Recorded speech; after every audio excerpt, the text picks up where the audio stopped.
So, buongiorno a tutti, buongiorno a tutte, buongiorno a tutti. Good morning, ladies and gentlemen, and welcome to this seventh edition of the Rome Investment Forum.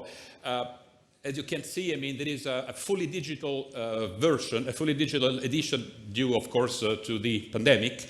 And thus, we can welcome and thank all the people, ladies, gentlemen, and our partners who are connected thanks to the YouTube platform and thanks to the platforms that our prestigious partners has provided. Let me introduce myself. I'm Gianni Rizzuti from FeBAF, and I'm here with Paolo Garonna and with other colleagues. Please, Paolo, the floor is yours. Thank you, Gianni, and welcome to you all also from me. We are living in an extraordinary time and very challenging situations. Now, you might say, looking at the Colosseum behind me, Rome has seen it all.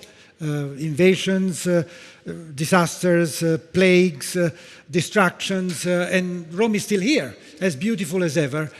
So I think this has given us strength to react. And we are here. The Rome Investment Forum is on. We have adjusted. Actually, we are in a studio here. I wonder whether we can show the studio with the backstage and the technologies, the connections. A lot of effort has gone into this. We have an art director that is managing the process, Francesco Patierno. Francesco Patierno is a young but very experienced film director and playwright, and now he's applying his skills to banks, insurance, and financial markets. Good luck, Francesco.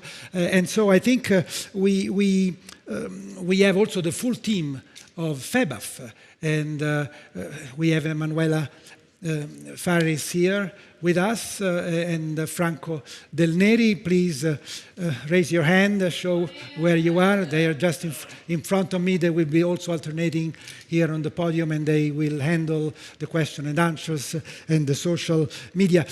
So, ladies and gentlemen, we have done in a way what the whole financial sector, the economy and society are doing, coping with adversity by investing in technologies, modernizing, increasing cost efficiency, investing into the future. So I think this is why the Rome Investment Forum is here, alive and kicking. And without further ado, I think we are ready to start, and we should get started. So back to you, Gianni. Thanks, Paolo. Thanks, Paolo. So let me just mention our Twitter account, which is @FeBAF. You would say maybe FeBAF, but it's FeBAF. You will be able to interact with our Twitter account, hashtag RIF2020, RIF2020. And on this Twitter account, you can pose questions to our speakers, you can pose questions to us, but the time is very tight. So if time permits, there will be room for questions, but if the time permits. And since the time is very, very, very, very tight, let's throw to London now, where our anchor from Bloomberg, which is our partner for this edition of the Rome Investment Forum, it is one of our most prestigious partners, together with SME, the Association for Financial Markets in Europe. And so, Guy, I wouldn't add anything else. I would simply give the line. I would simply pass the panel to Guy. So let's throw to London with Guy Johnson, who is going to introduce the first session and the first panel. So, Guy, the floor is yours. Gianni, thank you very much indeed. It is a huge privilege to be with you all today. Thank you very much indeed for the invitation. So let's talk about where we are and where we're going. The last week has been hugely significant for Italy and for the European Union. Not only has the ECB extended two key emergency programs into 2022, and we'll hear more about that a little later on in the morning, but in Brussels, after all-night negotiations, leaders agreed to a compromise that has unlocked the unprecedented 7-year budget and the 750 billion euro Next Generation Recovery Fund, which will see members of the Eurozone borrow jointly for the first time, a huge step forward. So the real question now is, will this all be enough? The scale of the challenge, as we all know, is enormous. The COVID pandemic has been hugely damaging, both in terms of human health, but also economically. And it looks as if fresh lockdowns are going to be imposed. It is by no means over yet. So far, there are some positives. The new budget and the rescue fund are hugely significant, and from my point of view, cannot be underestimated. The ECB's actions have also driven down yields and spreads, which should be a message to governments that they can borrow freely and spend what they need to spend to be able to smooth the process out of this economic difficulty caused by COVID. And hopefully, the next positive is that we have a vaccine that should shortly be with us and will start to provide a light at the end of the tunnel. However, there are some big questions. Will the next generation funds be spent wisely? Can Italy and other countries generate enough growth to make sovereign debt sustainable, or will they have to rely on the ECB? Will the investments into digital and sustainability produce a long-term shift in the nature of the economy, and how positive will this be?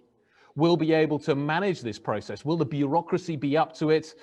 We always have to watch for corruption. There will be critical structural reform. We need to make sure that we don't take our eye off the ball there. And how long will Rome and other capitals be able to avoid the Eurozone rules on debt levels? How will these rules be reimposed, and how different will they be? How long will Brussels allow the state aid rules to be ignored? Will the vaccine work? A key question. And as I sit here in London, another question as well. Will we get a Brexit deal? We're all absolutely on tenterhooks here. So there are many questions, and it is a fantastic opportunity to be able to address them here at the Rome Investment Forum. So it is my great pleasure now to introduce Luigi Abete, the chairman of the Italian Banking, Insurance and Finance Federation. Luigi, let me hand things over to you.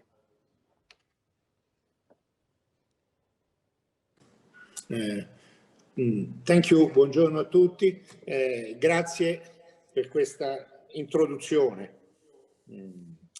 Abbiamo una mattinata molto intensa, dopo di me il contributo del Presidente del Consiglio, dottor Giuseppe Conte, che ringraziamo, poi un incontro con Paolo Gentiloni, commissario europeo all'economia, e poi questa tavola rotonda con il ministro delle finanze italiano Gualtieri, con la vicepresidente Calvino e con il ministro delle finanze del Lussemburgo Pergamegna, e nel mezzo un intervento del nostro membro del comitato esecutivo della Banca Centrale Europea, dottor Fabio Panetta. Quindi cercherò di essere molto sintetico, perché dopo questa mattinata in cui interverranno i graditi e significativi ospiti, avremo poi 2 giorni di approfondimento per discutere non solo delle risposte sia a livello europeo che a livello nazionale di questa pandemia, ma anche per guardare all'evoluzione dei progetti di unione bancaria, dei mercati dei capitali, e infine per dare uno sguardo anche a che succede nel nostro rapporto con gli States, oltre l'Europa, dove ci sono notevoli cambiamenti ormai consolidati. È la settima edizione del forum, è la prima nella quale non ci possiamo, come dire, rammaricare che non sia stato messo all'ordine del giorno del futuro dell'Europa e del nostro paese il tema degli investimenti. È la prima nella quale non ci possiamo rammaricare, come facevamo gli anni scorsi, che ci volesse un'Europa più solidale, più comunitaria, meno intergovernativa.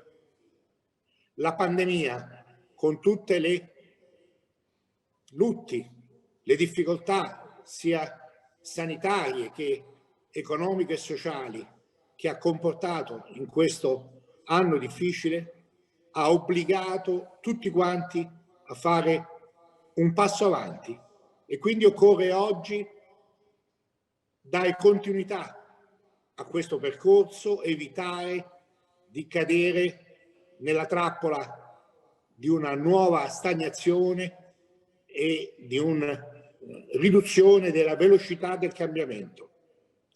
Dobbiamo essere fiduciosi sapendo che dobbiamo lavorare insieme ancora sia sul fronte dell'Europa comunitaria sia sul fronte dei singoli paesi e per quello che ci riguarda del nostro paese.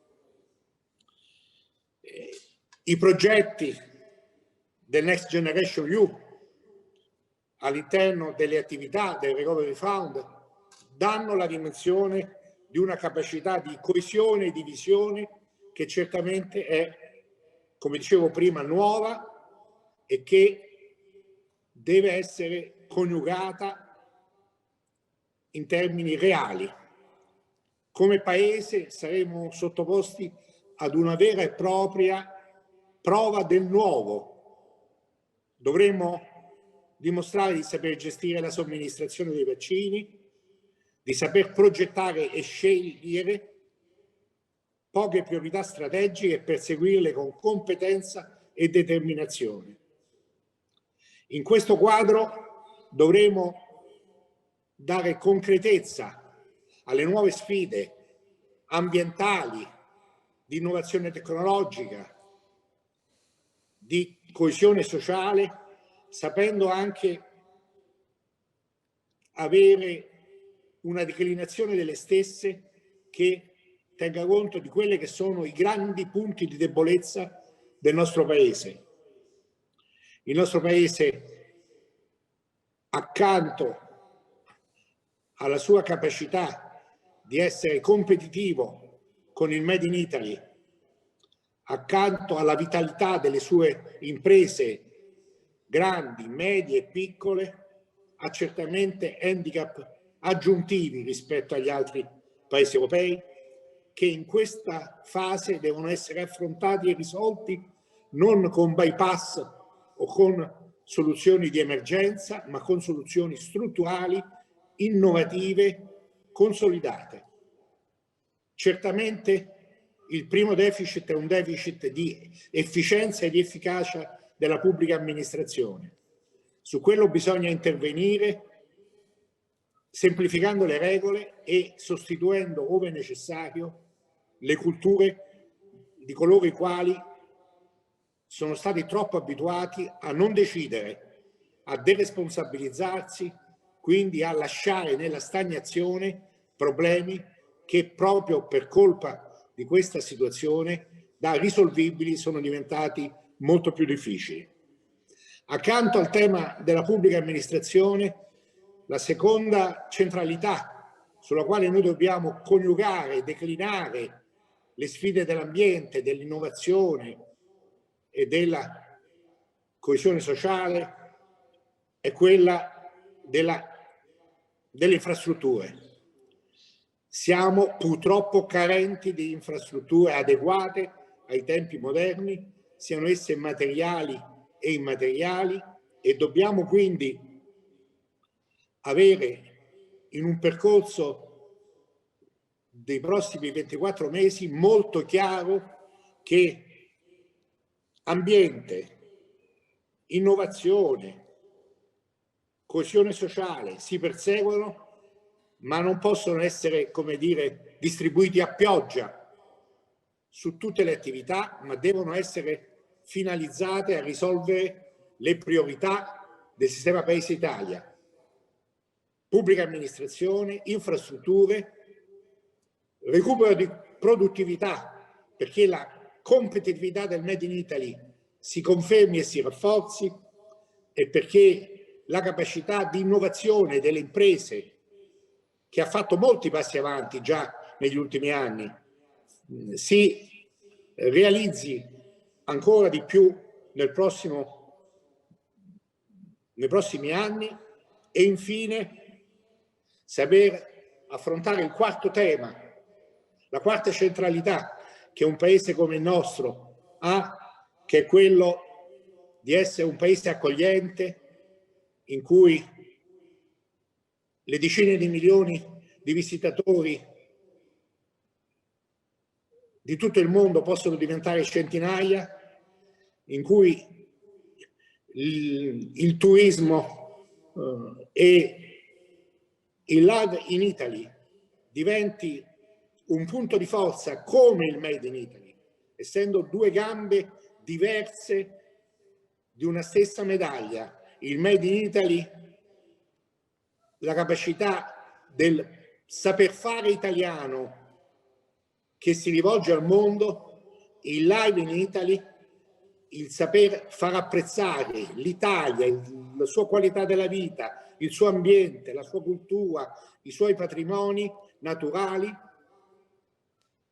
a tutti i potenziali cittadini del mondo, senza aver paura che ci sia, come dire, una riduzione della qualità di questa frontiera. Ecco, per fare questo vanno coniugati bene alcuni nuovi e recenti passaggi. I sistemi di garanzia per le medie imprese che sono stati finalmente individuati sotto l'emergenza della pandemia devono trovare una loro strutturale continuità. Non è pensabile immaginare un mondo in cui le piccole e le medio-piccole imprese possano crescere se non diamo una maggiore stabilità a sistemi di garanzia che vadano oltre la congiuntura dell'emergenza. È un tema che noi abbiamo posto da anni come FeBAF, è un tema che ricordiamo essere centrale ancora di più nei prossimi anni, nei prossimi decenni.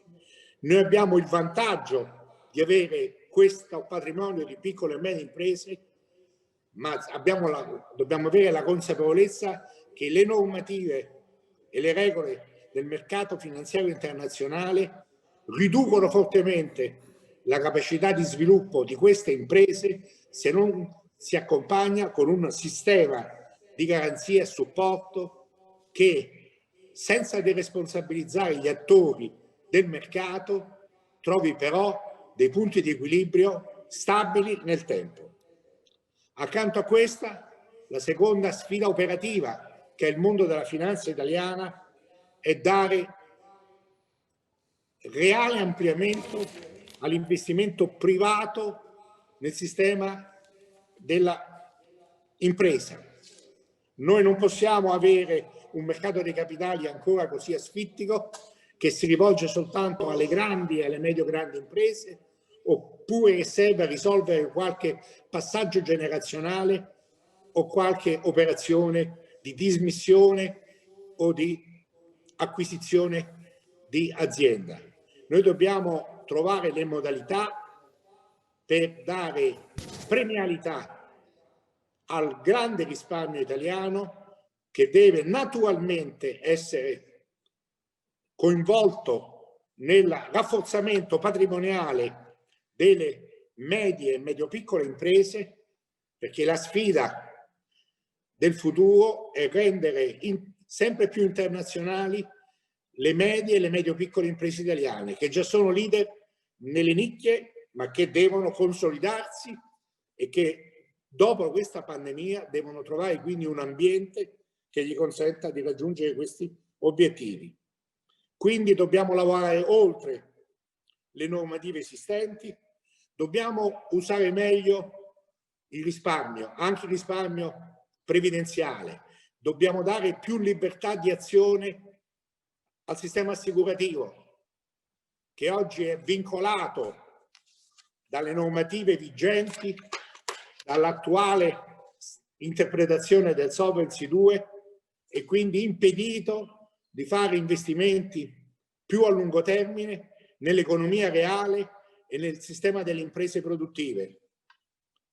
Dobbiamo disintermediare di meno, o meglio, consentire a chi non vuole essere intermediato troppo di poter crescere lo stesso, e quindi un rapporto più diretto tra il mondo della previdenza obbligatoria, integrativa, complementare e il sistema delle imprese è una condizione essenziale per poter crescere. Le compagnie di assicurazione e i fondi pensioni potranno sempre più diventare naturali investitori di lungo periodo nell'economia reale, soprattutto verso il sistema delle medie imprese.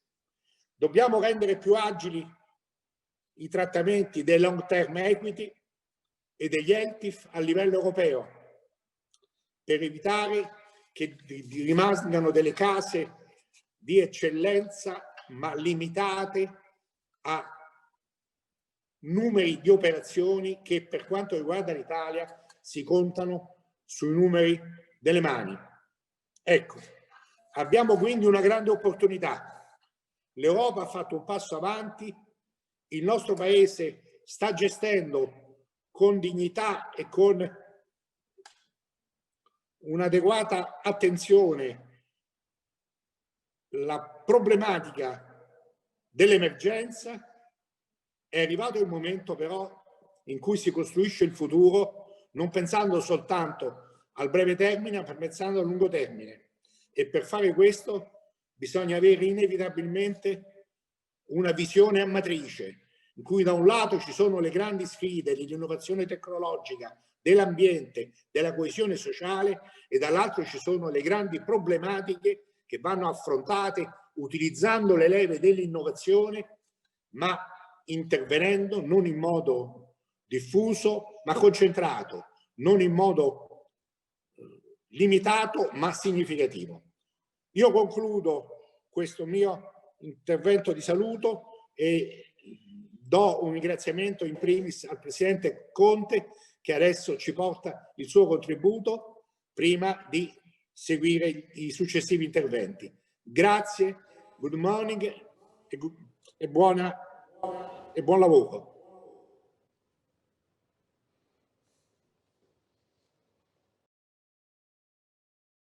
Ringrazio il Presidente Abete per questo invito. È la seconda volta che torno a confrontarmi con voi, sia pure a distanza per via delle attuali restrizioni anti-Covid, mentre ci troviamo in un contesto economico-sociale che è completamente mutato rispetto allo scorso anno a causa di questa crisi pandemica. Nell'edizione dello scorso anno discutevamo, lo ricordo bene, di come riaccendere il motore dello sviluppo del nostro Paese. Dopo anni di produttività stagnante, di ampie diseguaglianze regionali nei tassi di occupazione, di stasi degli investimenti dovuta a un ambiente regolamentare non abbastanza favorevole. Nel 2020, dopo le due ondate della pandemia, la sfida che abbiamo di fronte non è più soltanto quella pur prioritaria di liberare le potenzialità inespresse del nostro Paese. In questa nuova fase il compito che ci attende è duplice e riguarda non soltanto l'Italia ma l'intera Europa, più in generale anche l'intera comunità internazionale. In primo luogo, nel presente dobbiamo serrare i ranghi per vincere il nemico invisibile che è ancora fra noi. Ed è una battaglia questa che richiede un forte spirito di unità nelle nostre comunità, una leale collaborazione fra tutti i livelli istituzionali degli Stati, una solida cooperazione internazionale per aiutarci l'un l'altro ad abbattere la circolazione del virus e a pianificare un'efficace distribuzione dei vaccini l'anno prossimo, 2021. Oltre ad affrontare la sfida sanitaria, ci troviamo oggi a porre le premesse anche per una piena ripresa economica, dotando il motore della crescita di rinnovate energie. Senza dubbio il multilateralismo, la reciproca collaborazione fra paesi sono precondizioni essenziali per avere successo, perché il virus non conosce confini ma attraversa barriere. È quindi essenziale continuare a promuovere gli scambi di conoscenza, di innovazioni mediche, di soluzioni organizzative e tecniche che sono resi possibili solo attraverso il libero commercio. Le sfide globali della pandemia, dei cambiamenti climatici, della ripresa equa, inclusiva, sostenibile sono anche gli assi portanti della presidenza italiana del G20, che è appena iniziata. Così come il rilancio del sistema commerciale multilaterale, con l'Organizzazione Mondiale del Commercio come suo fulcro. Riteniamo infatti essenziale che il G20 continui a promuovere un dibattito costruttivo sulla riforma dell'organizzazione ginevrina, con l'obiettivo di renderla più efficace, capace di affrontare nuove sfide del nostro tempo, in base ai principi di trasparenza, non discriminazione, inclusività. La scintilla della crescita futura sarà in gran parte innescata dalla necessità di rispondere a alcuni bisogni umani fondamentali: la salute, la mitigazione dei cambiamenti climatici, la protezione dell'ambiente, il bisogno di politiche economiche e sociali che sappiano accompagnare la rivoluzione tecnologica prodotta dalla digitalizzazione, mitigandone gli impatti negativi transitori sull'occupazione e garantire così la concorrenza nei nuovi mercati digitali, assicurare che le nuove tecnologie siano effettivamente al servizio del cittadino e non ne sfruttino l'ingenuità, la poca consapevolezza dei rischi. Per troppi anni molti di questi bisogni sono stati considerati per lo più un peso da sostenere rispetto alle politiche di sviluppo. Ecco, oggi invece la ricerca e l'industria si riorienteranno a dare risposte a questi bisogni e le innovazioni che ne seguiranno, volte a scoprire nuove soluzioni per i beni pubblici fondamentali, potranno costituire il vero volano della crescita negli anni a venire. Certamente una sfida di queste proporzioni deve essere affrontata con strumenti adeguati e in questo senso il governo italiano è stato tra i più convinti promotori della grande svolta europea che è stata compiuta nel 2020, ovvero il lancio del progetto Next Generation EU, grazie al quale per la prima volta l'Unione Europea progetta un piano di investimenti comunitario finanziato dalle emissioni di titoli di debito autenticamente europei, collegato a fondamentali riforme di sistema. E il nostro Paese deve farsi trovare pronto, sfruttare al massimo questa opportunità senza precedenti. E per farlo la strategia di governo si orienterà su 3 assi fondamentali: la fiducia, le riforme e gli investimenti. Per costruire la fiducia è imprescindibile mitigare gli effetti dell'incertezza che persisterà anche dopo la fine dell'emergenza pandemica. E per questo motivo, pur preservando la sostenibilità del debito, l'intonazione del bilancio delineata dalla manovra economica per il 2021 resterà fortemente espansiva, come consigliano anche le principali istituzioni internazionali, tra cui l'OCSE e il Fondo Monetario Internazionale. Una riduzione più rapida del deficit di bilancio in questa fase rischierebbe di compromettere la ripresa. Inoltre è fondamentale tornare ad assicurare al nostro Paese una vera mobilità sociale, impedire che nascano nuove e più profonde diseguaglianze e rifondare su basi nuove il rapporto tra cittadini e istituzioni, con particolare riferimento al fisco, alla pubblica amministrazione. La riforma fiscale, a partire da quella dell'IRPEF, dovrà garantire maggiore equità, trasparenza ed efficienza, contribuendo a ridurre le disparità reali e percepite del trattamento tra i cittadini, eliminando al contempo gli spazi per una concorrenza sleale tra le imprese. La riforma della pubblica amministrazione, guidata dalla sua digitalizzazione, avrà come obiettivo di rendere l'amministrazione pubblica efficiente, al servizio di cittadini e imprese, investendo sul suo capitale materiale e immateriale e soprattutto sul suo capitale umano, cosa per troppo tempo trascurata. E serviranno senz'altro nuove competenze, nuove forme di organizzazione, ulteriori semplificazioni nei procedimenti burocratici per sfruttare appieno i benefici della digitalizzazione e dotare così la pubblica amministrazione moderna ed efficiente di tutti i suoi supporti infotelematici. Naturalmente la rivoluzione digitale non riguarderà solo la macchina amministrativa del Paese, ma anche la sua industria, le sue scuole, i suoi ospedali. Non possiamo più permettere che l'Italia sia agli ultimi posti nelle classifiche europee in quanto alla digitalizzazione dell'economia e della società e non possiamo permettere che il nostro Paese detenga il triste primato europeo relativo all'incidenza dei giovani cosiddetti NEET che non sono inseriti in percorsi di lavoro, studio, formazione sul totale della popolazione attiva. Ecco, per questa ragione il Piano Nazionale di Ripresa e Resilienza sarà potenziato, servirà a potenziare tutto il sistema dell'istruzione assicurando la connessione veloce in tutte le scuole, digitalizzando i curricula scolastici, la formazione dei docenti, aumentando anche il peso delle competenze STEM e delle lingue nei percorsi formativi, dando nuovo impulso alla formazione terziaria e professionalizzante, rafforzando così tutte le interrelazioni fra ricerca e attività produttive con la creazione di centri di eccellenza in vari segmenti di industria che assicurino un efficace trasferimento tecnologico all'intero mondo produttivo. E vogliamo farlo in particolare assicurando che questi benefici ricadano su tutto il Paese, da nord a sud, dalle aree urbane a quelle più interne. E siamo consapevoli che nessun processo di crescita potrà innescarsi se non procediamo a una decisa azione riformatrice della macchina dello Stato e dell'ordinamento giuridico.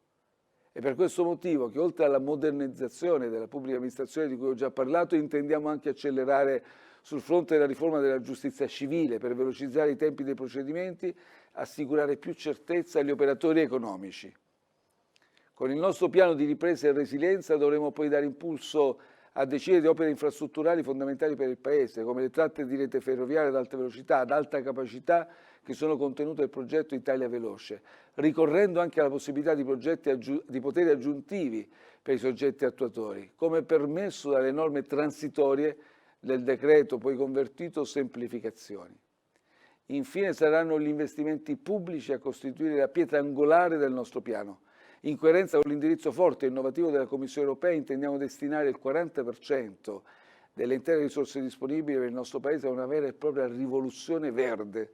Vogliamo aumentare sensibilmente la quota di energia prodotta dalle fonti rinnovabili, il solare, l'eolico, il biometano, affinché l'Italia possa conseguire con successo l'obiettivo europeo di riduzione delle emissioni inquinanti pari al 55% entro il 2030, che abbiamo appena ribadito nell'ultimo Consiglio europeo. E tale impostazione è quella che il nostro Paese vuole condividere a un più ampio livello internazionale, anche nella prospettiva della COP26, di cui noi saremo partner insieme alla Gran Bretagna.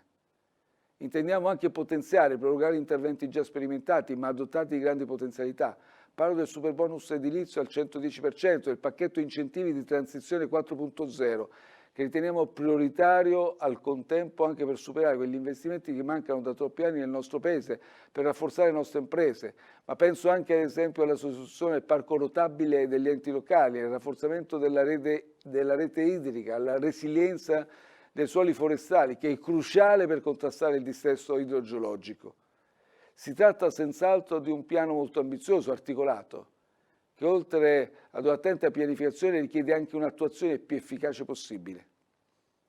Lo sapete, il Governo è al lavoro per definire compiutamente la struttura che sarà responsabile dell'attuazione, del monitoraggio del piano e che potrà avvalersi anche di un quadro normativo ad hoc per assicurare il pieno assorbimento delle risorse stanziate e la messa a terra di tutta la progettualità nei tempi più rapidi.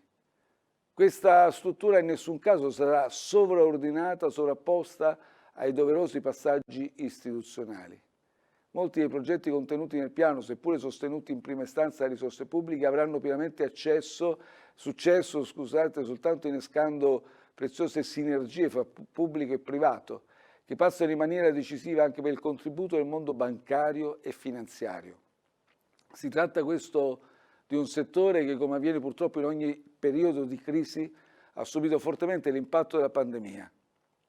Il calo dei consumi porta infatti a una netta contrazione dei profitti delle imprese e si ripercuote sulla redditività anche delle banche. E per mitigare questi effetti avversi il Governo ha esteso un'ampia rete di protezione in favore del settore tramite le garanzie pubbliche per tutto il 2020 e grazie anche alla legge di bilancio del 2021 le misure a sostegno della liquidità, come sapete, saranno prorogate anche per il prossimo anno. È molto positiva in questo senso la decisione dell'autorità bancaria europea che ha rinviato al 31 marzo la scadenza sulla moratoria creditizia, accogliendo le richieste pervenute anche da parte italiana. Restiamo inoltre profondamente impegnati a promuovere in sede di vigilanza bancaria europea un'attenta valutazione del contesto macroeconomico in cui opererà il settore bancario, per cui si apre nei prossimi mesi una delicata partita legata alle modalità di gestione dei futuri crediti deteriorati. Mi avvio a conclusione. Auguro a tutti voi un buon proseguimento di lavori, nella consapevolezza che i numerosi tavoli di confronto previsti per le giornate di oggi, ma anche di domani, potranno produrre idee preziose anche per i decisori politici e per gli operatori commerciali. Grazie e buon lavoro. Prime Minister, thank you very much indeed for your time, and thank you for sharing your thoughts as to how we make progress from here and your vision for the future. Let's continue the conversation now and come at it from a different angle. I'd like to introduce Paolo Gentiloni, the European Commissioner for the Economy and Financial Affairs. I hope he is with us. Paolo Gentiloni, I hope you can hear me. Thank you very much indeed for being with us this morning. Commissioner, leaders agreed a huge step forward last week in Brussels. The 7-year budget, the MFF, and the 750 billion Next Generation Fund. A huge moment, as I say. Nevertheless, the scale of the problem is also huge. Is 750 billion enough?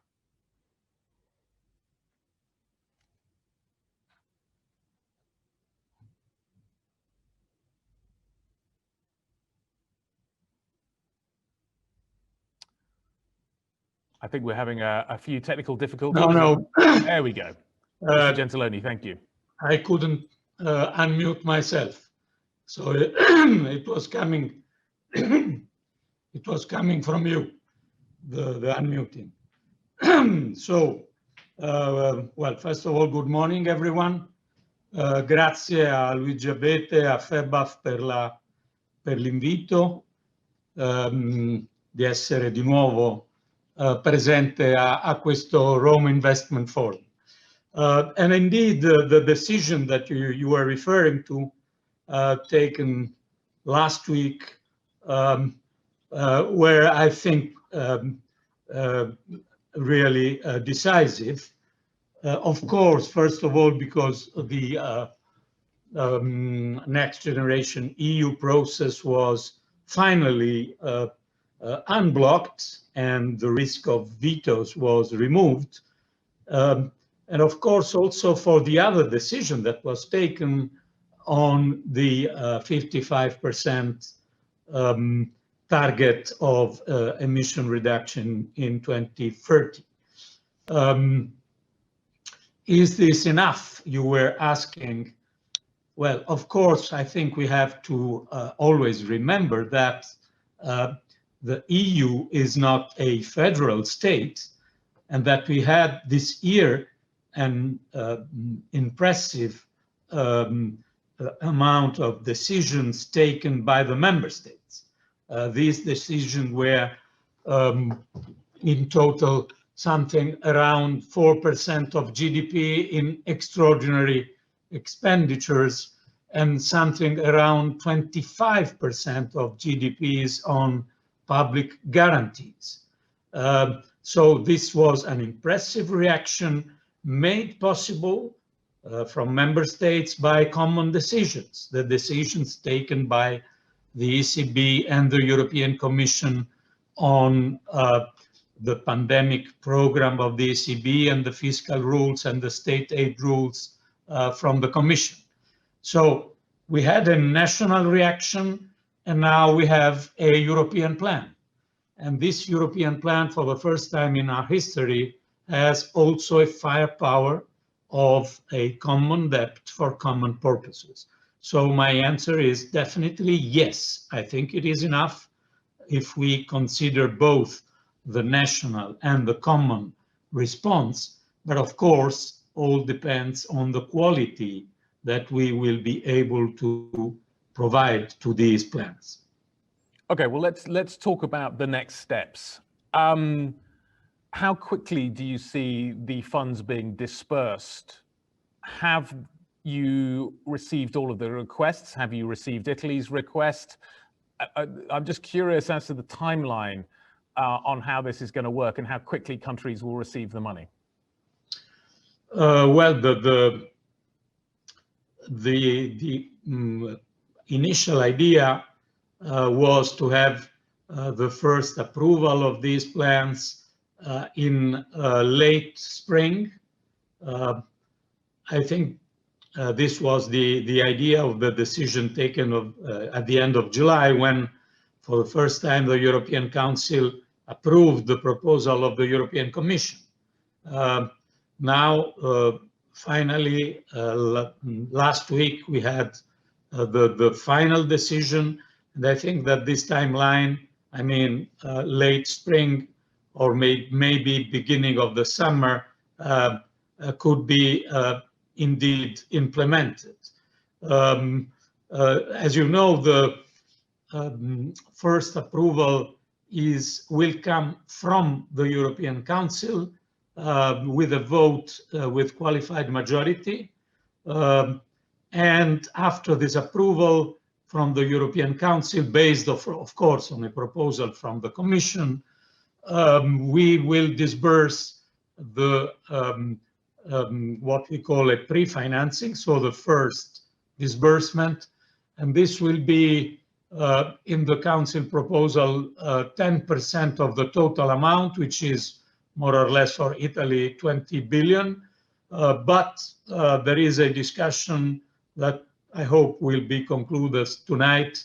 The Parliament is asking to make this 10% higher. We will see what the landing zone could be. So first disbursement development will come, I think, according to the timetable that we decided in July, late spring, beginning of the summer. Of course, it's a big challenge because, as you very well know, this means also for the European Commission to issue a common debt. We already had a very good experiment with this SURE mechanism, raising 41 billion in the markets in November and December. But of course, the European Commission will become a big issuer of public debt denominated in euro. And also this, I think, will have consequences for financial markets. Good one. Well, yes, the initial toe in the water was extremely well received by the financial markets, heavily oversubscribed. So just to refer back, so Italy, if we're being specific, is currently on track. Italy is not running late. No, at the moment, nobody's running late because we were a little bit late in the final approval that came last week because of these political problems that we faced. But now we received draft or framework of these plans from a dozen of member states. I'm sure that in January we will receive almost every member state's draft, and then the final versions of these programs will be presented in spring for the approval in the timeline that I mentioned before.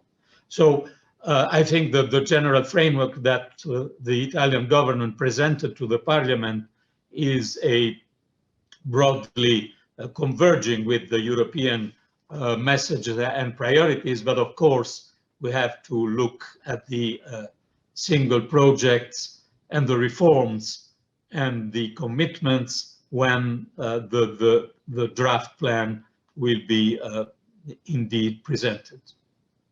Commissioner, some have suggested that this fund should become a permanent part of the economic arsenal that the Commission and the European Union can deploy.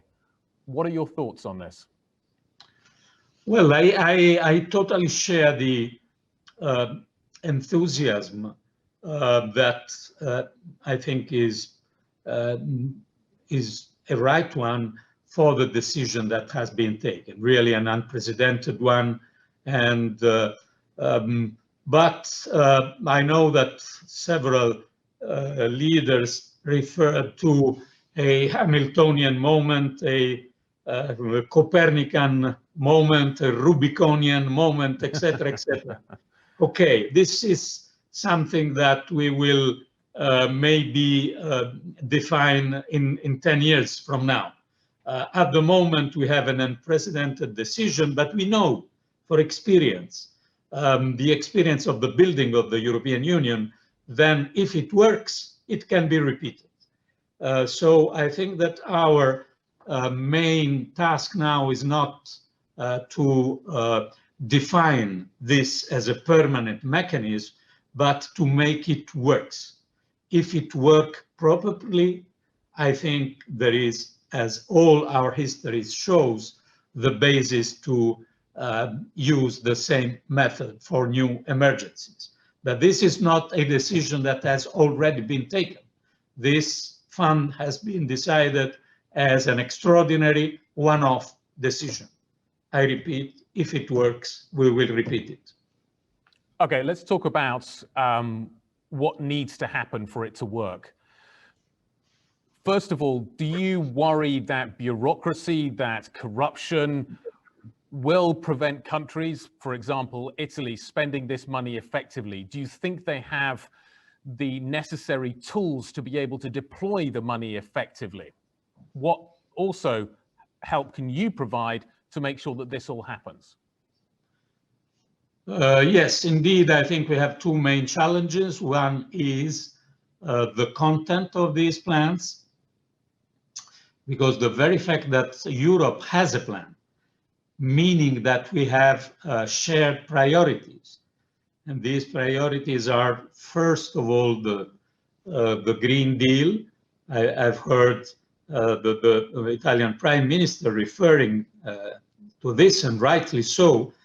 And let me only mention the fact that the EU decision, which was a defining decision for this von der Leyen Commission, to try to have a leadership, a global leadership on the Green Deal, is not now a solo journey, because in recent months, other countries, we had the American elections, we had commitments, of course, with some contradictions from China, but also from Japan, South Korea, South Africa. So I think it will be a real new Green Deal commitment at the global level, and Europe will have the advantages of the first mover.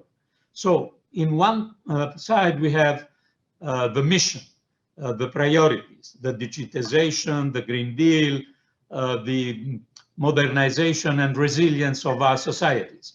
On the other side, you were saying, and it is absolutely correct, we have the problem of the execution, implementation. We know that several member states, including Italy, have a tradition of difficulties in absorption of European funds. And these difficulties will be multiplied by the amount of money in a short time in next years. So we strongly recommend to take note of this difficulty, because, you know, we will not disburse these funds once and for all at the moment of the approval of the plans. Disbursement will come twice a year and according to targets and milestones in the plans reached by single member states. And reaching these milestones and targets is absolutely crucial. And so we encourage member states to consider in their plans, of course, the priorities, the common missions, but also what is needed to implement these plans and to avoid that disbursement become difficult or impossible for the Commission. A final question before we wrap up. I'm sitting here in London. We are on tenterhooks waiting to see whether a Brexit deal is finally going to be possible. I'm wondering, we talked at the beginning of the conversation about whether or not 750 billion euros was going to be enough. You said yes. Will there be additional help, do you think, required if we are to see a hard Brexit? Well, in case of hard Brexit, we decided we have a fund especially addressed to member states that could be more affected by a hard Brexit, a no deal. As you know, the discussions are continuing. I understand that Michel Barnier briefed this morning the Europeans ambassadors here, and now is briefing the parliament. And in general, when you postpone a deadline, this means that there is still room for negotiations. Of course, we know that time is really, really limited. It is a matter of days, not of weeks, to try to reach this agreement. And honestly, I am not optimistic or pessimistic because, you know, I only take note of the fact that a deadline that was yesterday was postponed. And this means that there is at least political will also from the UK government to try to reach this deal. Will we be able? I don't know. For sure, for the European Union. There is the goodwill, as always, to reach this deal, but there is also the need to avoid, to undermine our single market, but this will be very costly for European companies and European jobs, and we can't have something like this. Of course, we understand the need for UK to keep its new sovereignty, so to say, and to find a balance between these two things remain the open issue. Commissioner, thank you very much indeed for your time this morning. We all greatly appreciate it. Some useful thoughts to take away. I've certainly gained an understanding of the way that the process is going to work with the dispersion of the funds. So extremely interesting to listen to what you had to say this morning. Thank you very much indeed for your time. Paolo, thank you. Thank you very much. Okay, let us move forward now to another aspect of the European recovery. We've talked a great deal this morning already about the fiscal approach. Let's talk more now about the monetary approach. The ECB continues to play a pivotal role in keeping sovereign yields low and giving governments the fiscal space they need to continue to spend. Now, last week in Frankfurt, President Lagarde announced another round of stimulus, the Governing Council boosting the size of its emergency asset purchases by 500 billion euros, and critically, and this is the really important bit, extending the duration of the purchases by 9 months. Banks were also offered new rounds of ultra-cheap credit. Joining us now to discuss these new measures is Fabio Panetta, member of the ECB's Management Board. Good morning, Mr. Johnson. Good morning, Good morning, Mr. Panetta. Thank you very much indeed for your time. I think we'll all be extremely interested to learn more about the decision that was taken last week in Frankfurt and what it is going to mean going forward. Thank you. Good morning to everybody, and grazie a FeBAF per l'invito. It is a pleasure to be here to discuss the important economic developments of the last few months. In fact, 2020 has been a year like no other. We have faced an economic contraction without precedent in peacetime, but we have also seen a collective response that has no precedent in the history of our monetary union. That response has protected our economy from a potentially catastrophic depression. And now, with positive news on vaccines, we are finally able to glimpse the light at the end of the tunnel. But we still need to pass through the tunnel. 2021 will likely be a pandemic year, characterized by high uncertainty and widespread vulnerabilities among firms and households. How the European economy emerges from the crisis will depend on how we manage this transition. So what I would like to argue today is that policymakers must commit to continue providing certainty to the economy. The end of the pandemic is now in sight, and we need to extend policy support in order to underpin the recovery. But expansionary policies must not be wasted. Only by taking the opportunity to invest in Europe's recovery can we re-emerge on the other side with a more dynamic economy and a more sustainable debt burden. The coronavirus is a common shock that has had asymmetric effects, hurting some sectors and economies much more than others. But what has defined this crisis and set it apart from previous ones is the policy response at the European level and the recognition that a common shock requires a common response. From the outset, monetary and fiscal policies have reinforced each other. The ECB has taken forceful monetary policy measures to stabilize markets and prevent a tightening of financial conditions.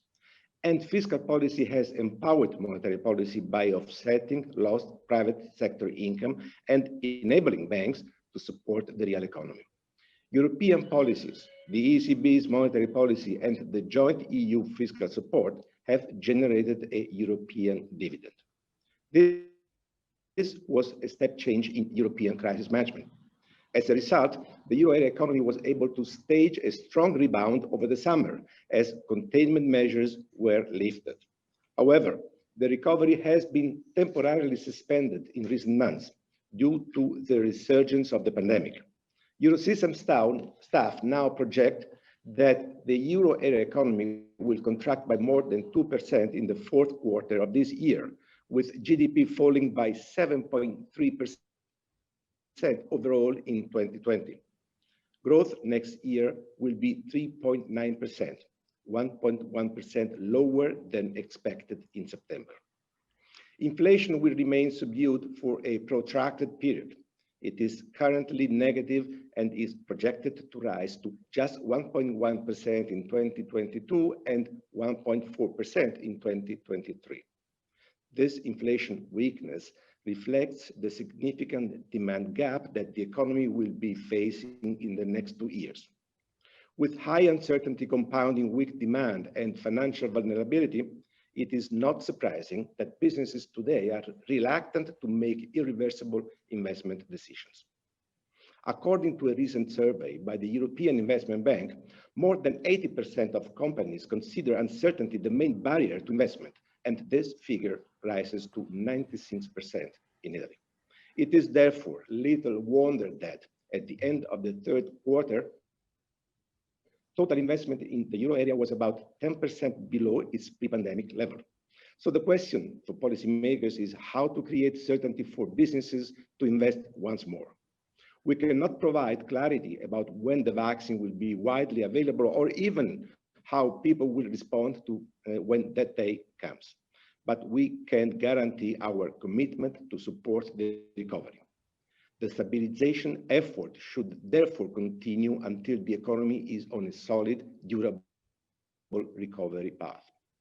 Indeed, if firms are to invest more today, they must be confident that their financing costs will not rise prematurely and leave them with an unaffordable debt burden.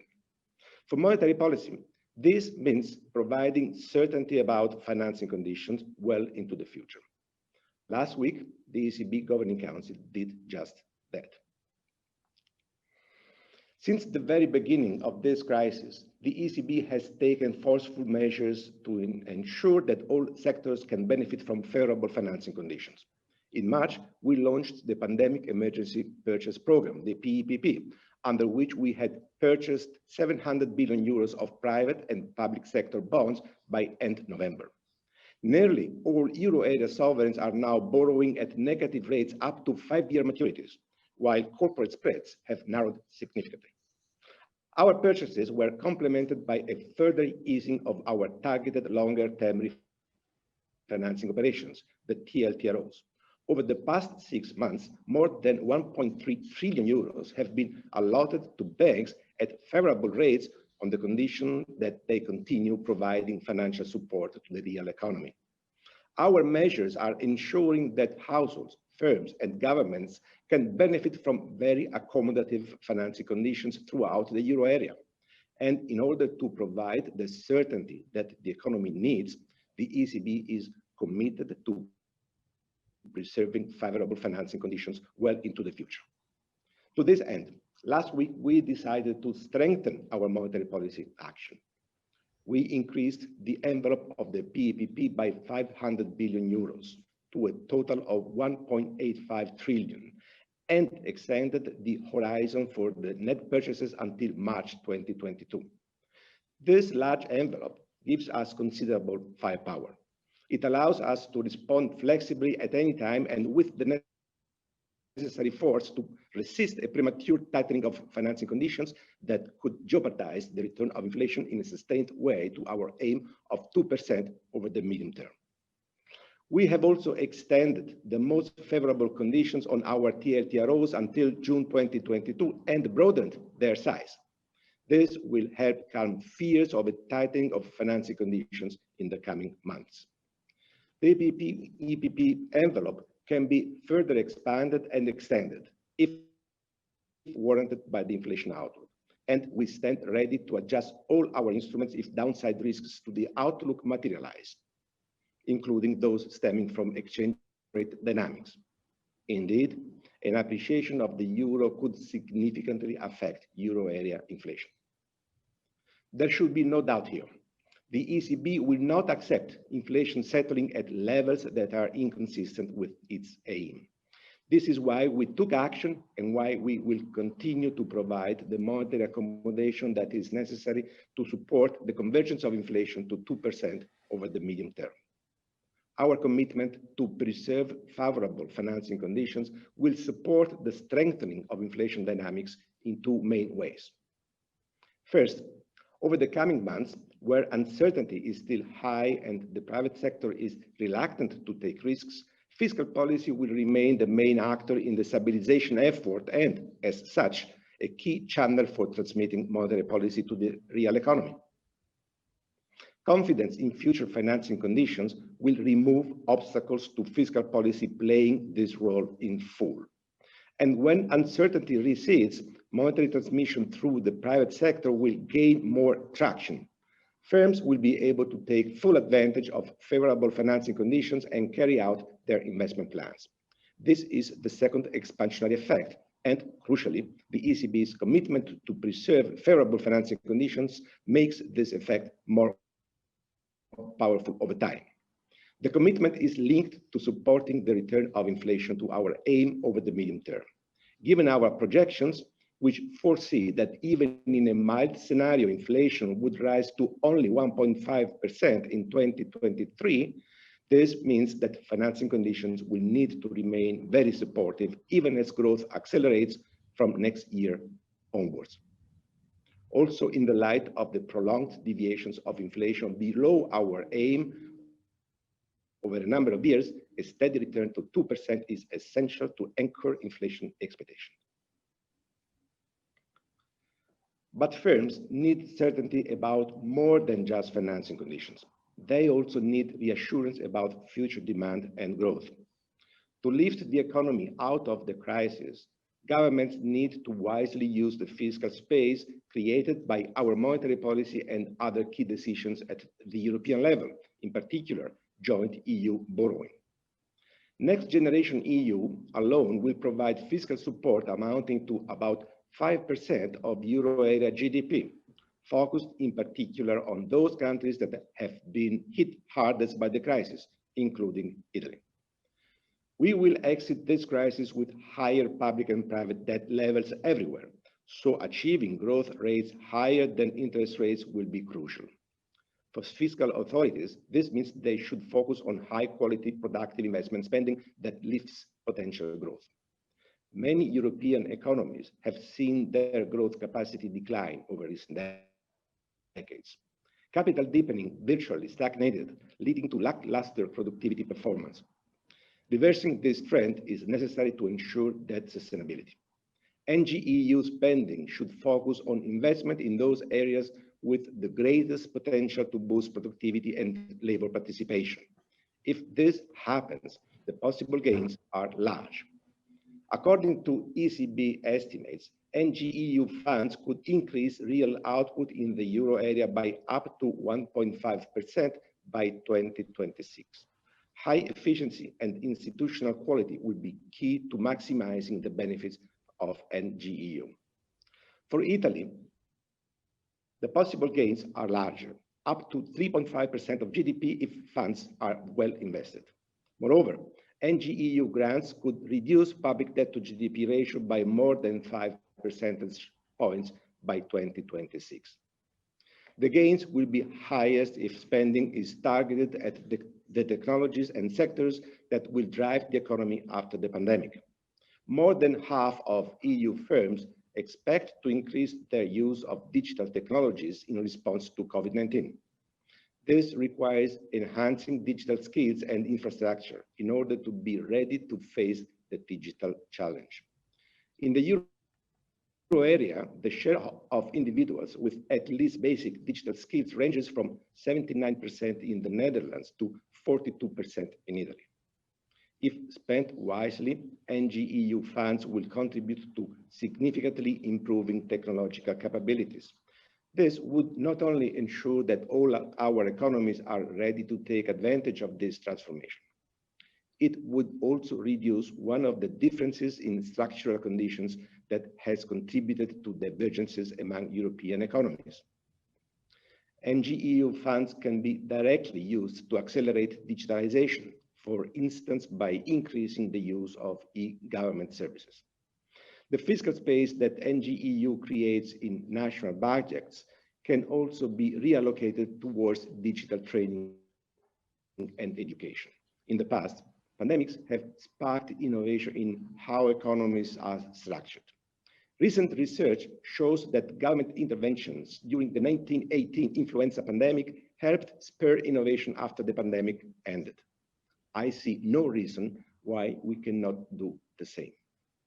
However, we must also recognize that digitalization tends to reward those with higher skills and so could exacerbate inequalities.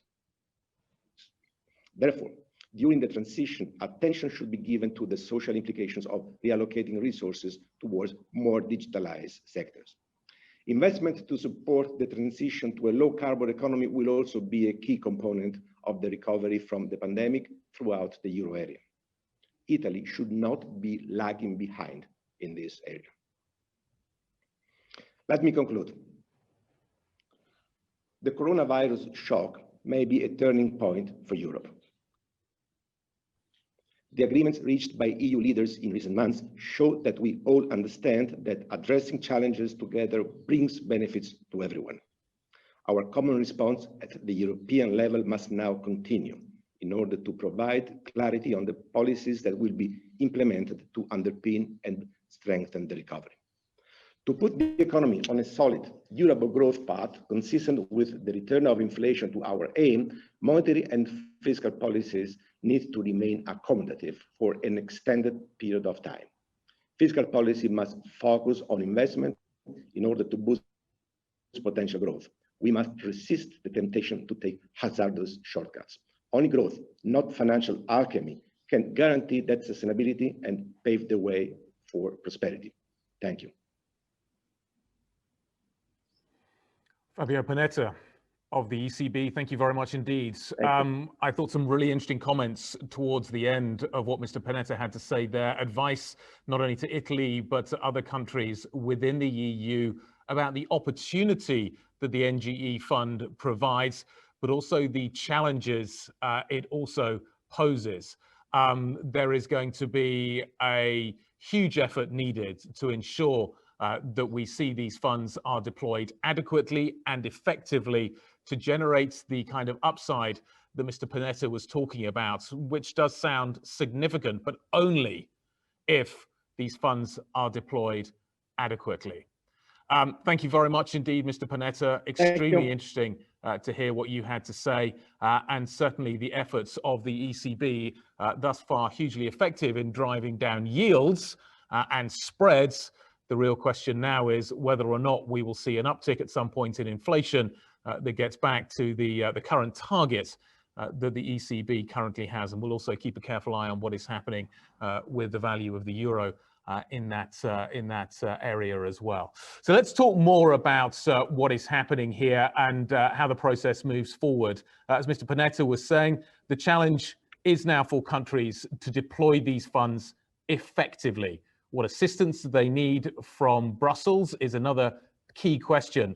If they are not deployed effectively, then debt sustainability will once again become a huge challenge. And we wonder whether or not we will continue to have to rely on the ECB to keep borrowing costs low. So let's introduce our next panel as we think about the way that we are going to move forward from here. I'd like to introduce three finance ministers and economy ministers from around Europe who will be able to provide us with some answers and some clarity on their countries, including Italy, and how they will move forward from here. So let me introduce our next panel. Let me just make sure I've got the list in the right order. Roberto Galtieri, the Italian Minister of Economy and Finance. Nadia Calvino, the Spanish Minister of Economy, Economic Affairs, and crucially, digital transformation as well. And Pierre Gramegna, the Luxembourg Minister of Finance. All welcome. Thank you for your time this morning. We all greatly appreciate it. Mr. Galtieri, let me start with you first of all.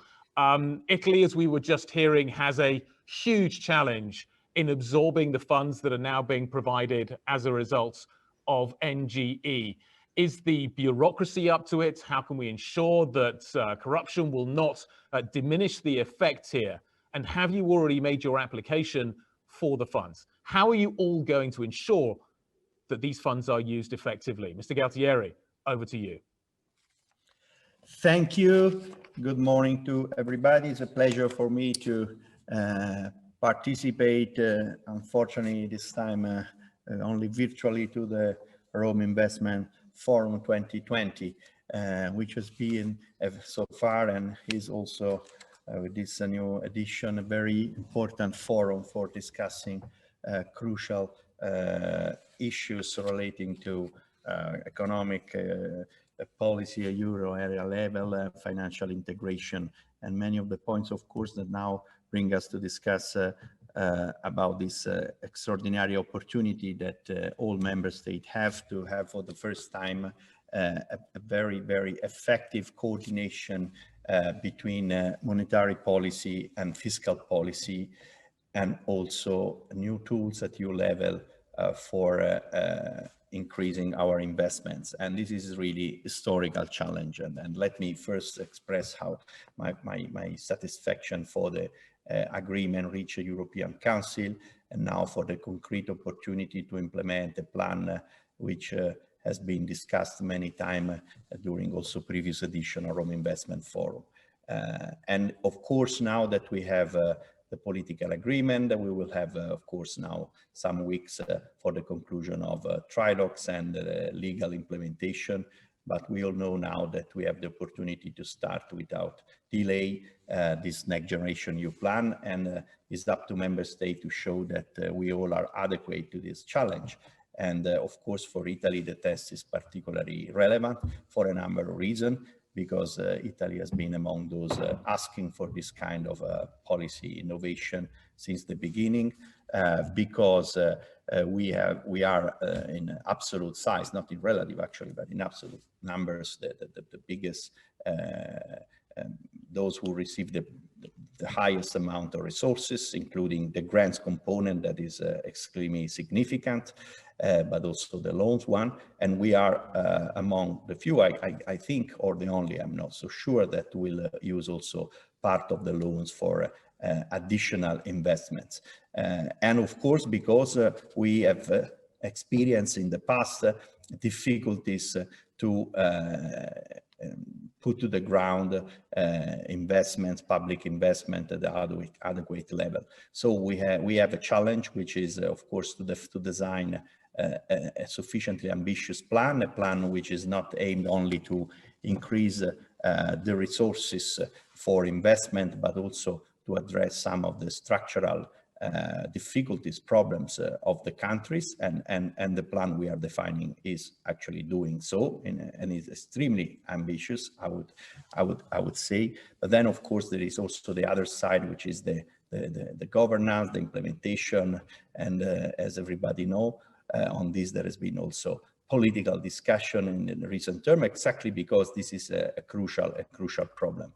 And I think what we have to do is to use this recovery plan as an opportunity, not only for spending the money, also because, as everybody probably know, this program is really peculiar, because the country will receive back the money not only if the resources are spent, but also if the goals, the targets are reached. And so it's important to spend the money and to spend well the money. But what we should do, and this I would call it the meta reform, the reform of the reforms, use this extraordinary challenge as a way also to improve the quality of our public administration.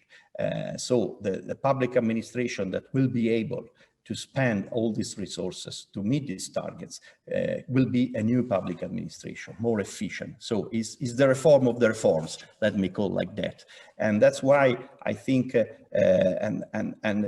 beyond the political discussion, what is really relevant is to find the right balance between a function of coordination because we need that, because the projects are not project attributed to a single administration. They are complex projects, digitalize all the public administration, do social housing across the country. So you don't have one single administration who is in charge and you say, okay, spend the money. No, it's innovative, especially with the combination of reforms. So you need someone to coordinate the various administration at various levels. At the same time, you need that administration take the full ownership of the project and grow while implementing this kind of innovative project, so that at the end we will have a better public administration. So this is the real mix that we have to define, and we are going to work now in the detail of this dimension of the governance of the plan, exactly to reach these two goals: to have a proper coordination functions, at the same time to have the full ownership of the public administration and the capacity of it to grow, to improve in quality during these 6 years of the implementation of the program. And if we do so, we have indeed a unique opportunity to not only to give a counter-cyclical answer to the crisis, what we are actually already doing with very significant fiscal stimulus, but to do something more important and more needed for a lot of time, by the way. So to increase our growth potential in a structural way, and to have the possibility by growing across the frontiers of digitalization, of sustainability, of competitivity, of social and territorial cohesion, also to be able to put our public debt on a downward path while increasing our growth. So to have a different policy combination that would be able at the same time to have a fiscal consolidation and more growth and employment is really a unique opportunity for a country like Italy. We can do because we have additional resources, otherwise we would not be able to do like that. And we have in our fiscal trajectory, we have presented this kind of curve, which is extremely, would be, I think is prudent in the way it is designed, because while we plan to increase in a very significant way our public investment, we have a prudent multiplier. And so we plan to have at the end to deliver a real GDP level increase of 2.3 percentage points, which is prudent. Actually, we could do even better if we are able to implement properly all this investment reform. And we are not counting in our projection the reform component of the investment. So we could do actually better. But even with our prudent number, we would see really a structural change of the Italian economy. From the fiscal side, from the productivity side, and also the possibility to address some of the problems that we are having for a lot of time. And indeed, the one of modernizing our public administration is the number one. Okay. Just before I jump in with Mr. Calvino, can I just ask, have you made the application yet? And if not, when do you expect it to be in by? When will we see the details of what Italy is going to do? The application means to present the full-fledged plan, which will be very, very huge documents. So we have now presented a broader version of the plan that we are going to discuss among ministers and then present to the parliament, which will contain all the various missions and clusters and components and projects.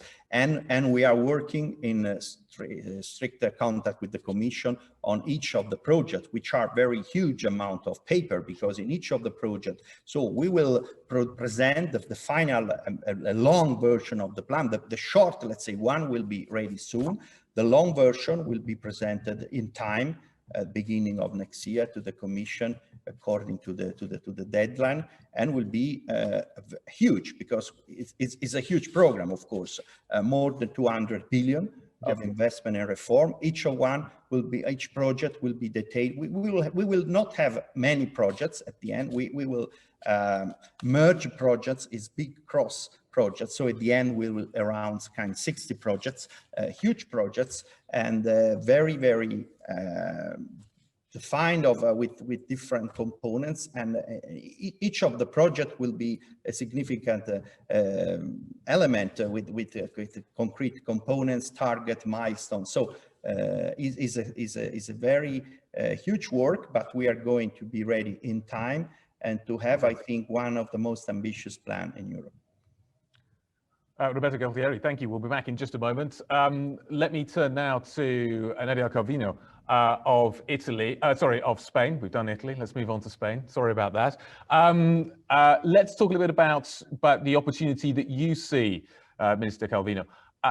Is Spain ready? When will we see your application? And how are you going to ensure that these funds are used effectively? Where are you going to be spending the money? Yeah, thank you very much, Guy. Thank you very much for the invitation. And this is, I think, extremely timely as we approach the end of the year. I'm going to make 4 points, complementing what Roberto has said and in reply to your question. I think, obviously, the first thing we need to do in order to have a strong recovery is preserve as much as possible our economic tissue and jobs. That's what we have been doing since March. I have to pay tribute to the ECB, who is making a very significant contribution to financial stability this time around, and to the European response more broadly, which has also given us a very good framework to work and to respond to the pandemic. Now, what we see is that the measures we have implemented since March, which have been quite coordinated with other European countries, have allowed us to have a very strong growth in the third quarter, which was by no means a normal quarter. We had already the second wave in Spain, no international tourism, and nevertheless, the Spanish economy grew by more than 17% on the third quarter.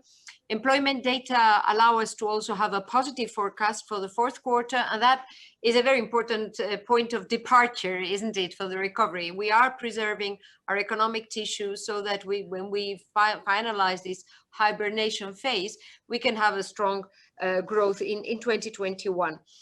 Second point is, what are our priorities going forward? Well, right now, priority number 1 is controlling the pandemic. The numbers are good. It looks like we're on a downward trend. Of course, Christmas is a challenging period, but we need to continue to put this as priority number 1 as we reach out and we start vaccinating our populations. Priority number 2 is adopting the national budget for 2021. Which we hope to get adopted in the coming days. That is a very important milestone for Spain, because until now we were implementing an extended budget for that was adopted in 2018. So imagine, we needed to really have a legal document and a fiscal framework that would allow us to start deploying the recovery plan. I want to emphasize this because in order for us to implement the recovery plan, first thing we need is to have a budget for 2021, and that's going to be adopted in the coming days. And priority number 3 is finalizing the National Recovery, Transformation and Resilience Plan. This brings me to my third point. Well, we have already published a first outline of the recovery plan on October 7th. Which put on the table the 4 top priorities or axes that we will be following. That's green transformation, digital transformation, gender equality, and cohesion and inclusiveness. These are the 4 top priorities or objectives of the plan. We will have 10 levers for the transformation of our economy and 30 components of reforms and investments. This has already been published. It's well known by investors and economic operators. Actually, the publication of the draft plan of the plan has already mobilized a huge interest and a very positive energy, I have to say, on the part of the private sector, presenting projects, thinking about reforms, and that's extremely positive, I think. 37% of investments will be directed to the green transition, 33% to the digital transformation of the economy. And we are going to mobilize this 140 billion in grants and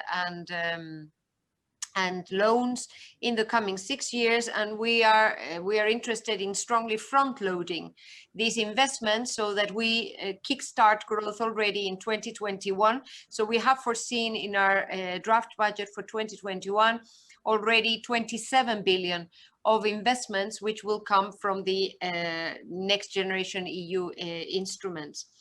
And my final fourth point is, like Roberto was saying, in the case of Italy, our numbers suggest or point towards a potential impact on growth above 2% already in 2021. Mid to long-term impact of potential growth in Spain exceeding 2%, which is very important. I mean, alongside the short-term impact of investments, we are going to undertake ambitious reforms which would reinforce the potential impact and the potential growth impact of these funds. And in order to ensure that as of 1st of January 21, we can start unfurling, deploying this recovery plan on top of the budget, we are also working on an executive order, a royal decree law, which we hope to get adopted by the end of the year, which will eliminate bottlenecks, bureaucratic requirements, which do not add value to the appropriate control of public expenditure. And so we hope that by beginning of next year, we will already be able to deploy with a good rhythm this reform and investment plan so that it starts to have an impact already in 2021. Nadia, thanks very much indeed. Yes, some useful and interesting points in there in terms of front loading and ensuring that there is an early impact that can then cause momentum within the economy. Let's bring in our final panelist, Pierre Gramagna, the finance minister from Luxembourg. Pierre, good morning. I'm curious, how much money is Luxembourg going to be receiving? How will you be deploying it effectively? And critically, you are one of the finance centers within the European Union. And I'm wondering how the public-private relationship will work in this case, and whether or not the finance sector can turbocharge some of the funds that are being deployed here and give the economy an even greater push than the public money, is already going to be providing as part of NGE. Thank you, Guy Johnson, for inviting me and for moderating. Buongiorno a tutti in Italia. Buongiorno a Nadia, buongiorno a Roberto. Avrei voluto essere presente come tutti gli anni precedenti, però quest'anno ovviamente dobbiamo farlo in modo digitale. Adesso passo alla nostra lingua comune, l'inglese. Yes, Guy, your question turned to me with a little bit of another nature than the question you asked my two colleagues of the Eurogroup, and rightly so. Before answering more specifically on Luxembourg, let me tell you that I think it's really important that we acknowledge what is happening in front of our eyes. I mean, let's not take for granted what has just happened. In fact, if last week our prime ministers would not have agreed on the last hurdles of the Resilience and Recovery Fund, the first question of yours today would have been, well, is Europe going to deliver? And now we know that we're going to deliver, and that we're going to deliver fast.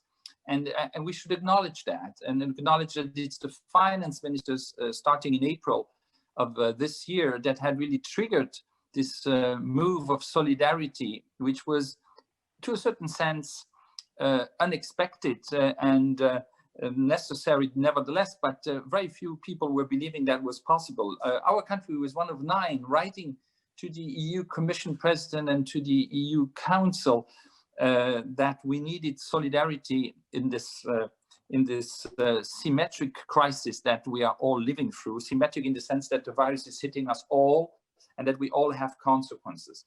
Now, you asked me what we are going to do with the recovery fund, which plans we're going to send in.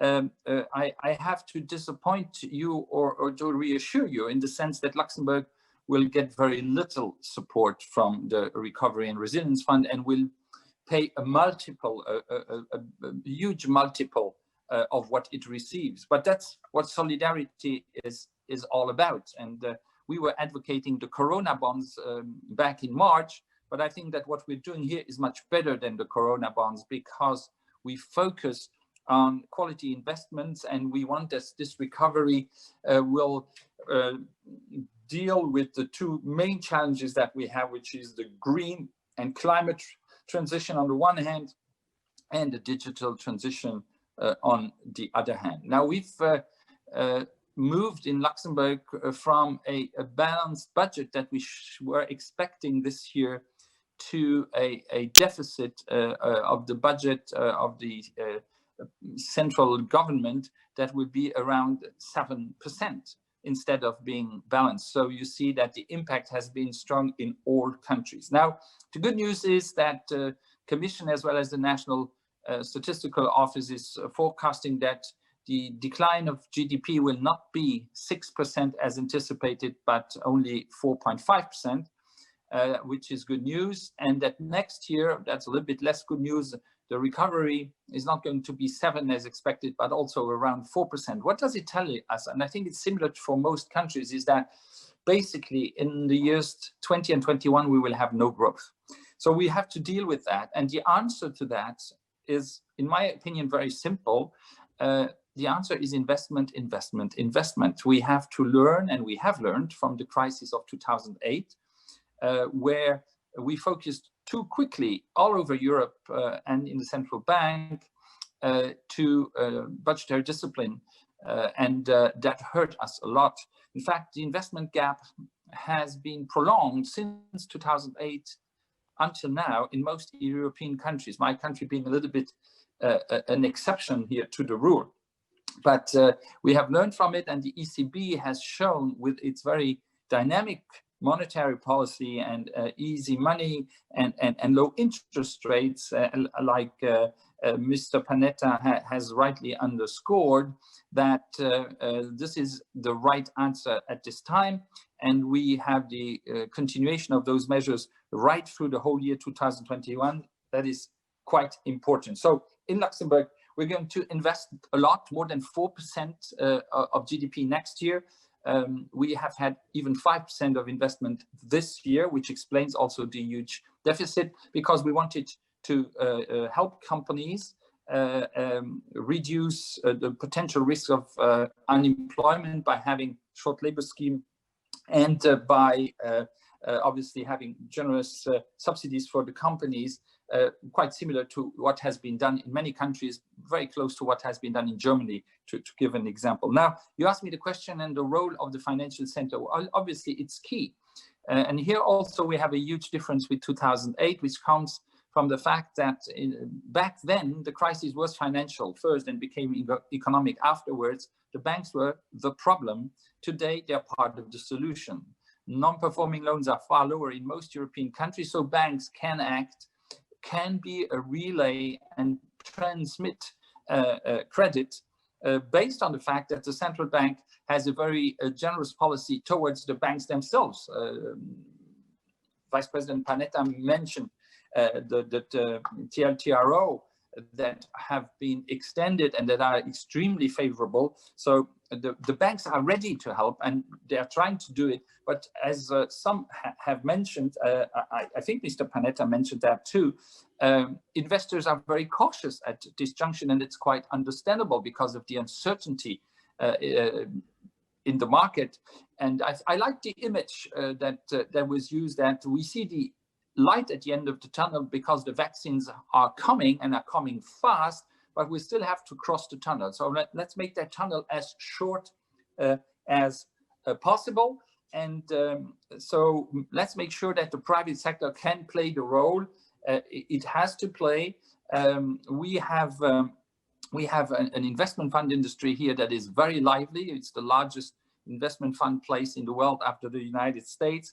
And obviously, this is also a channel how to bring the money to very productive and added value projects. In conclusion to your first question, I would say that it is key that also in the world of finance, we insist on sustainability. So we should not only talk about sustainable projects, the ones of the dual transition, the twin transition that I mentioned before, green and climate on one hand and digital, but also make sure that we invent a new world of finance that is built on sustainability. That means social bonds, green bonds, sustainability bonds, because that will, that's the only way how we can become more productive and reach the ambitious goals of the Paris Accord. Absolutely. And that looks like it's going to be, as you say, such a critical part of the process going forward. Digitalization and sustainability, two key planks of the program. Roberto, this is clearly a big step forward for Europe, and it is clearly something that has been generated by the pandemic. Nevertheless, questions are now being asked about whether or not this is something that should become a permanent feature of the toolbox in Europe, whether or not this is something that should be something that Europe continues to deploy. So my question to you is, do you think that is the case?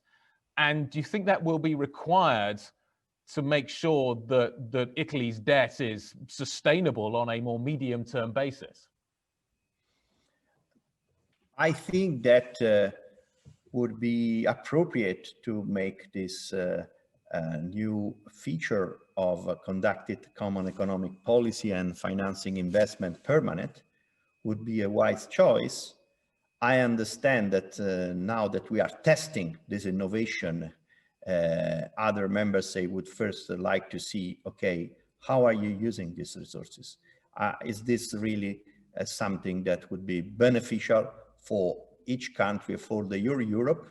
I think this is the case. So I think that as a result of this, of the success that I expect from Next Generation EU, it will be realistic to make it permanent or with some adaptation. But of course, now I have to say, and I'm a strong advocate, of course, of permanent, more, let's say, advanced features of governance, the euro area level, I think is first up to the country which are more beneficiary to show that we are able to do the best from this resource. So it really depends. So the more we will be able to make of this plan a success, the stronger will be the case for a permanent feature with a fiscal capacity, being also borrowing capacity and common investment for common goals, which I think is something Europe needs, as it needs a permanent macroeconomic stabilization function, shock absorption capacity. And of course, it needs also the completion of the banking union, because now we are talking about one side of the coin, which is the public money put on the ground, which is very important. But we know that we have also to mobilize private investment. And of course, this Next Generation EU will also be channeled in order to leverage and mobilize private investment. But we also need to do progress on the side of financial integration, which means capital markets union, banking union, financial regulation, and because we have a lot to do and to complete our construction.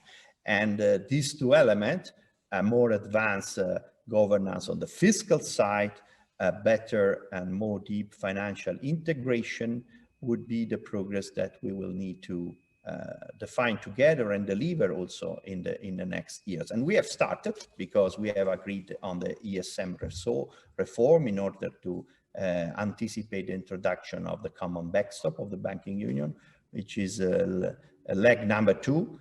And now we need to do the leg number 3, which is fundamental, and it is which is a common guarantee on deposit, which is also essential to unlock a stalemate that we have seen for so many time, which is the one between home and host, because home say, okay, let's soften this limits to a more efficient use of capital and liquidity across jurisdiction and across member state within the banking union, which is right. We need this to be done.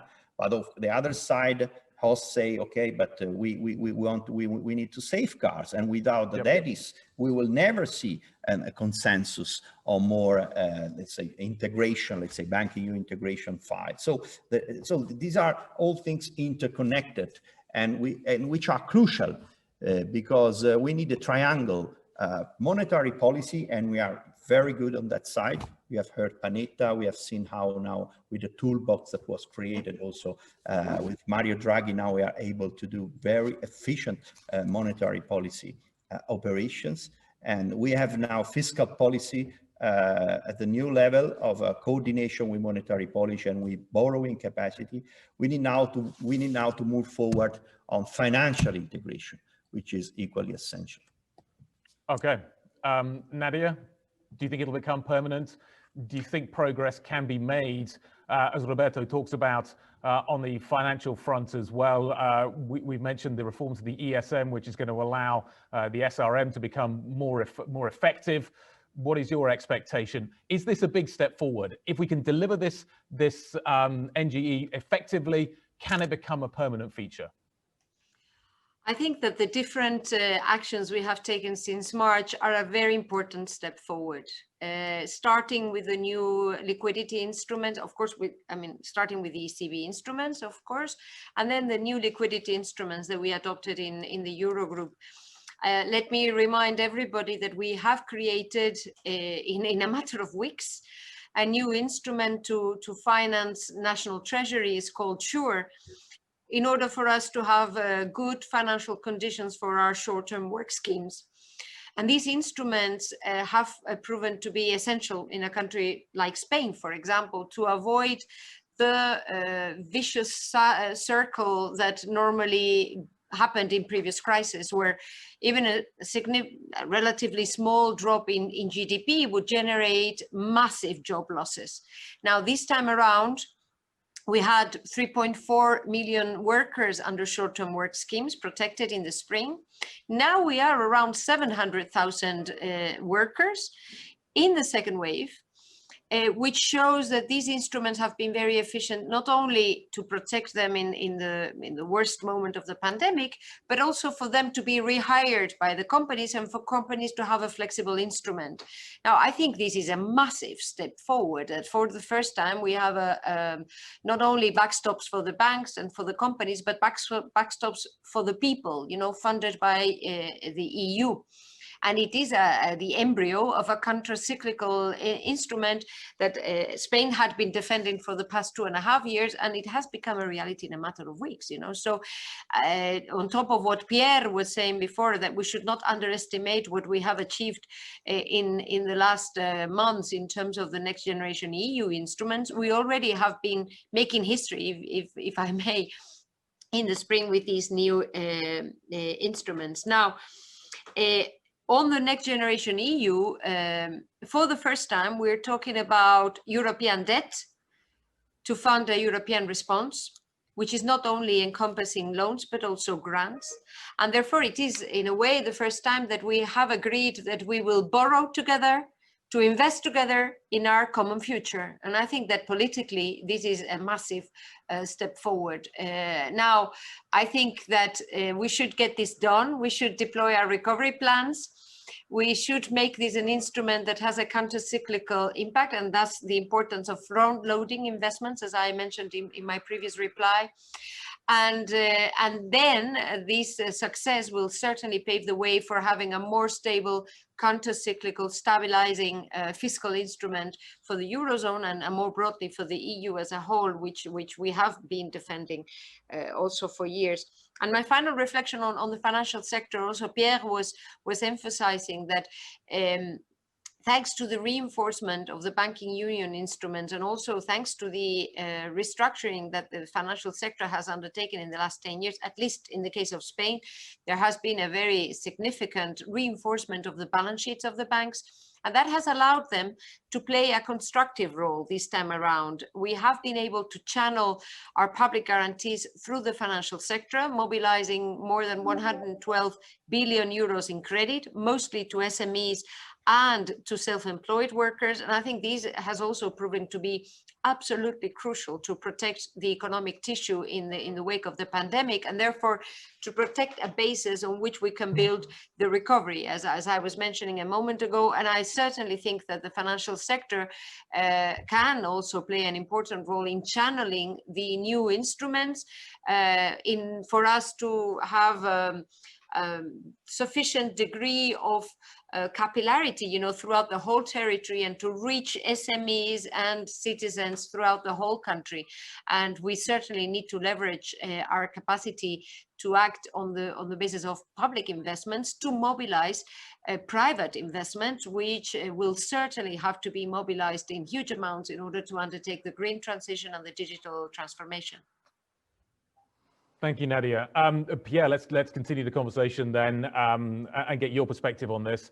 Nadia, mentioning the challenges that are faced and the fact that we can see the public and private working together in the finance sector, providing the transmission mechanism for making that happen. Nevertheless, as you pointed out just a few minutes ago, you are going to be contributing more to this than you are going to be taking out. I'm curious to get your country's perspective, therefore, on whether or not this is simply a one-off. Simply, this is a response to a challenge, and then we will revert. The sense seems to be thus far that we shouldn't waste the crisis, that we should build infrastructure and architecture that is going to allow Europe to progress even further and not to waste this opportunity. But what is your perspective on this? Was this a one-off, or is this something that becomes a permanent feature of the landscape? Well, I think this is a very interesting question that comes far too early. And this is typical of Europe and typical of how political life is today. Here we're talking about a program, a solidarity that will extend over the next 6 to 7 years. And you are asking me, and others are asking me, what's going to happen after that? Now, frankly, always projecting suggestions in the future it is really not what we need to discuss right now. What we need to discuss right now is how together in the European Union we're going to come out of this pandemic and economic crisis stronger and reducing the differences, the wealth, the GDP's differences between countries. And I would like to dwell on that and concentrate on that. Roberto rightly said, it also depends on how all the countries deliver. Now, if the countries use these funds well, they will stimulate their growth, they'll be more productive, and they will, for those who are below the average of the EU, reach that average and maybe become stronger. So that's how I would like to see it. Like we're in a crisis here together, let's all grow stronger out of it. Let me also underline, like Nadia has said, we have done something this year that I think most people haven't really grasped. I mean, common lending on behalf of the EU. If you had told me that in January, I would have told you and the ones that listen to us that you are a dreamer. And I myself, I'm a born optimist. I would have doubted that we are capable of doing that, and we delivered on that. Now we have these subsidies, which is more than half of the support package of Next Generation EU and Recovery and Resilience Fund. Spectacular amounts of money that need to be spent well, productively in the dual twin transition that I mentioned. And we must obviously have a good governance there in all the countries. What is not being underlined right now, and it's probably too early, is that if we want these features to become more permanent, if ever, we must focus in the future on those investments that are cross-border, those investments that are beneficial to all. Because solidarity means obviously that those who are wealthier finance more, as is happening right now. But then you must also in return see the benefits for yourself. So I think of infrastructure projects, I think of digitalization, lots of things that we could do together with those investments. I think the cross-border aspect has not been in the focus. It was also too early to focus on this, but I really recommend that. And last but not least, I'd like to recommend, for example, to really look more at European Investment Bank, because they are really the pioneers in smart investment policies. The FC strategy, or in the Juncker plan that was implemented the last 5 years, has been a great success story. And again, here you have a kind of multilateral approach that bridges the gap between different countries, looks at things cross-border. So I am very hopeful that we will be able to concentrate more on that in the years to come.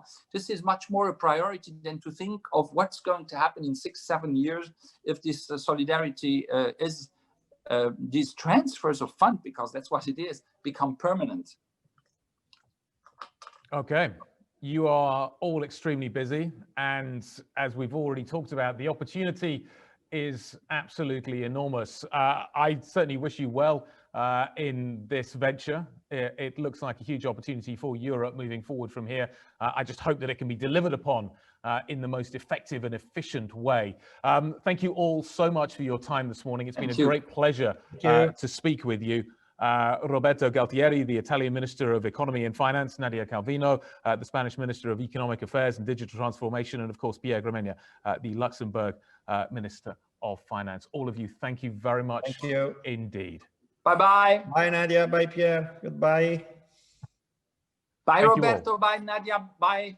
Bye, Guy. Bye. Bye-bye. Right, let me wrap things up there. I think that that completes my part in this whole process. Thank you very much indeed, all of you, for listening, and the huge privilege of taking part in this event. So let me, on that note, hand back to the studio in Rome. Thank you very much, Guy. Thank you. We are very grateful. I think it was very interesting to hear the views of the policy world. We started, obviously, with policymakers, but we need now to bring into the picture the business world and business leaders and the important contribution that they're expected to give if we want this to really happen. We know that without the contribution of markets, financial markets, without enabling markets to play their role, we will not be able to accomplish the ambitious goals we have set.